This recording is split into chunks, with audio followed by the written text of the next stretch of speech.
Welcome to Fan for Racing Radio. I'm Fan for Racing Sharon, and joining me today is Taz. Our thoughts and prayers are with Sal. He's got some medical things going on right now, so he won't be with us for a while. So in the meantime, Taz is going to be here for the reviews until Sal is feeling better. So our thoughts and prayers are with Sal, and we miss you. Yeah, thoughts and prayers with you, Sal, and hope for speedy, but don't rush the recovery, though. Exactly. And Taz, I know we're here to do the Chicago review for the NASCAR Xfinity Series race. What were your overall thoughts about that race? Basically, I don't want to put it as this way, but it's basically the story of the weekend. This was the SVG show, as it has been the last 2 years since NASCAR has been running at Chicago. I mean, he's gone 2 for 2 in the Xfinity Series out of the 3 Chicago races. I can't say much of anything about that third race because he didn't race the first year Xfinity was there. But yeah, 2 for 2, back to back SVG. But I'm pretty sure this year he found it more challenging than last year. Yes. I mean, he had a teammate in not only Junior Motorsports, but also a Trackhouse teammate in Connor Zilic. Give him his money for that one. Sheldon Creed, another one. I know Austin Hill was kind of mainly going for SVG as well. So there were a couple of contenders for SVG, and I'm sure that with SVG, he thought, this is a track that I know well, I've won multiple times with, but at the same time, he had to have known this year was not going to come at an easy task, being with the contenders he was dealing with. Yes, indeed. And it didn't in either race, actually. I will say I thought it was cute that the announcer said a lot of those Chicago fans know Shane Van Gisbergen. He's become kind of a home Chicago favorite because he's won so many of the races at Chicago. So everybody knows who he is. And I'm not sure that they know some of the other drivers, but they know Shane Van Gisbergen. So I think there's a mutual respect there for the driver and the town. Oh yeah, definitely. And it's funny how when it comes to these road courses, street courses, when you have SVG come into play, you got a fan crowd with him. I mean, yeah, Chicago, yes. He's basically made his own, but a lot of these road course street course races, you're going to have more SVG fans than you would think would show up. And shoot, I've known from my personal experience last year at Watkins Glen, there have been people, and I'm sure they also do it with Chicago as well. There are people that have flown from Australia and New Zealand to go see him watch him race in these races and win, or at least try to win. But yeah, he's become quite the favorite. He has. Now, he actually had to outduel Connor Zilic for that victory. For the second consecutive season, though, Shane Van Gisbergen won that Loop 110 for the Xfinity Series at the Chicago Street Course. It's for his fourth career victory, and he has victories at Chicago in either the Cup or Xfinity Series in all 3 seasons that NASCAR has raced on the city streets. Now, Connor Zilic finished runner-up after starting the race from the rear of the field. Then Gisbergen, he led a race-high 27 laps. He ran Zilic wide through turn 1 on the restart with 2 laps to go to take the lead for the last time. Sheldon Creed finished third after winning stage 2, and Austin Hill, the winner at Atlanta, and Nick Sanchez rounded out those top 5 drivers. Then it was Jesse Love, Sammy Smith, Sam Mayer, Austin Green, and Brennan Poole who finished out the rest of that top 10. 4 lead changes among 4 drivers and 6 cautions for 18 yellow flag laps. The average speed of the race, this sounds slow, but on the street course with as narrow as it is, It's fast, 58.999 miles per hour. So the highest finishing rookie was Connor Zilisch with that second place finish. So your thoughts about those top 10 finishers, Taz? No surprise about the top four. In all honesty, we've explained SVG. Connor Zilisch, again, he's been a top guy all season long, especially when it comes to these road courses. I mean, shoot, his first ever Xfinity Series win was Watkins Glen last year. So again, no surprise. Sheldon Creed, always a road course guy. Austin He Hill. led. He led. Sheldon Creed actually led, I think, 31 laps at the beginning of this race. Yeah, he was one to really watch for. Austin Hill, same deal. I mean, we've seen Austin Hill versus SVG at Sonoma last year in the Xfinity Series. So again, no surprise with the top four. Great run for a small team. Nick Sanchez with the Big Machine team. Huge top five for them, and I think the other ones that kind of stick out is Austin Green and Brennan Poole finishing 9th and 10th. Again, small teams. Yes. Austin Green running for Jordan Anderson Racing, and then Brennan Poole for, I believe it's called Team Alpha Prime. Those three really stick out for me. I mean, that's huge for smaller teams, and I understand and I understand in some cases, like, it's those teams, they struggle at your more common tracks. But when you see teams compete with these bigger guys, like here, for instance, Haas Factories, RCR, and Junior Motorsports, I mean, when they Yes. mix it up in there, it's great to see, and I'm sure it gives them confidence, and I'm sure they love the good old paycheck that comes back to help boost their race team.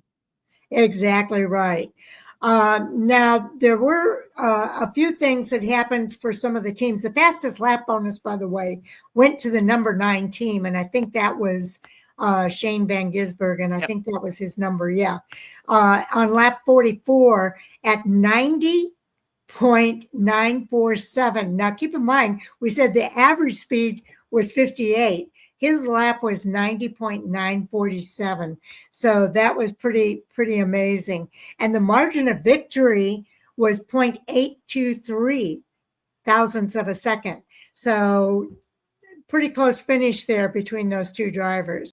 Man, I still wish that we could see SVG run down Zilisch if he even could. I would like to see Zilisch try to hold him off, but yes, things happen in racing, and I mean, we got one heck of a restart to deal it out, and both of them, beat banged, and they raced it yep, out clean. They didn't spin out the other or no, cut a tire down. So, I mean, props to them. They ran aggressively, and Zilisch made sure that SVG was not going to walk away easy.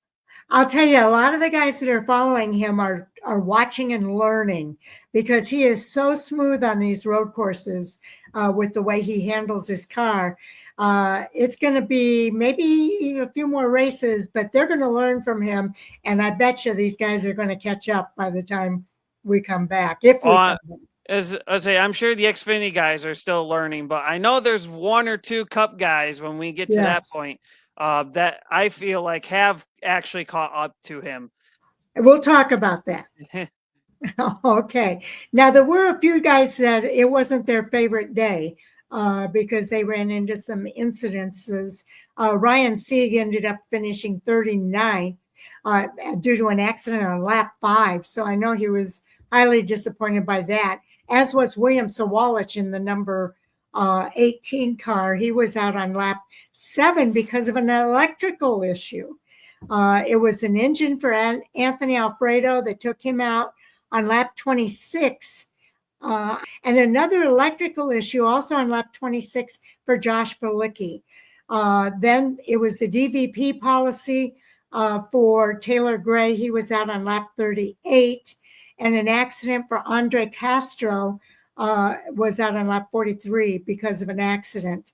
But there were 31 cars finished all 50 laps. One car was down multiple laps, and that was Jack Perkins, but only 4 laps down. So most of the cars finished on the lead lap that were still in the race that weren't affected by an accident or whatever.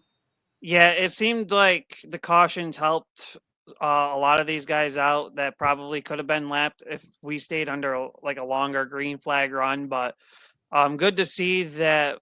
I would say about 85 to 90%. I'm probably lowballing that number. Uh, finish as well as they did in terms of finishing the laps um, and only one car being that finished all the way through, only Right. 4 laps down.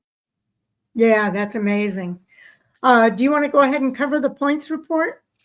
Or was there Uh, anything more that you wanted to bring out before we move on? no, I don't think so really. So we'll get into the points deal. Okay. Right now for regular season, Justin Allgaier continues to lead the way. Austin Hill, 49 points back with Sam Mayer. So there's a tie there Yeah, in the the regular tie season. there. Jesse Love and Connor Zilich round out the top 5, 65 and 75 points back respectively.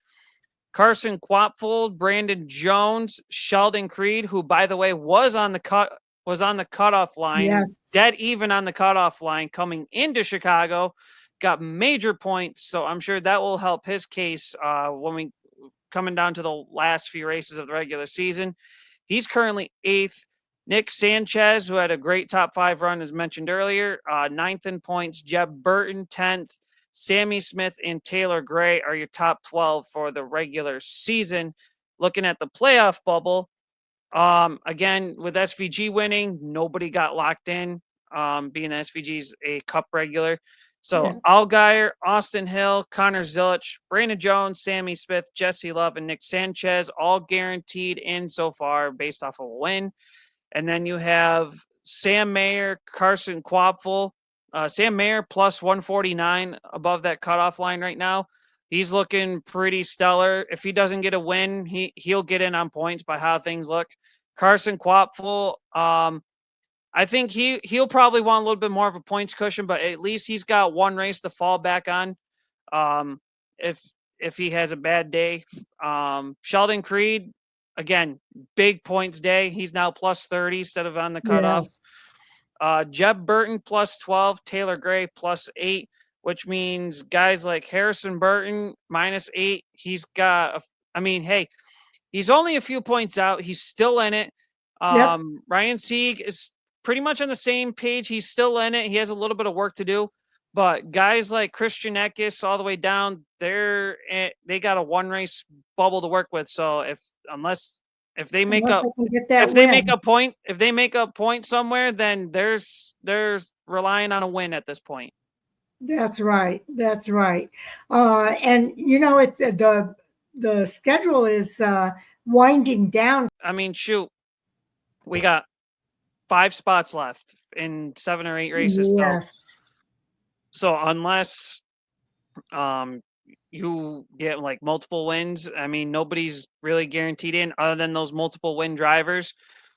So we're coming down to the wire. So if any of those drivers have one win, they're going to want to chase for that second. And of course, guys who are in on points, or they're going to try to get that win to kind of help them a little bit, not only points wise, but also try to move them up the ladder and try see if they can lock in a little bit. So they have Sonoma, Dover, Indianapolis for July.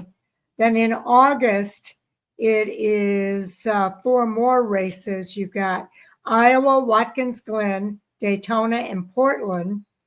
And then Worldwide Technology Raceway is their season finale. That's 8 races, 5 spots. Nobody's safe unless you have more than one win to help you out.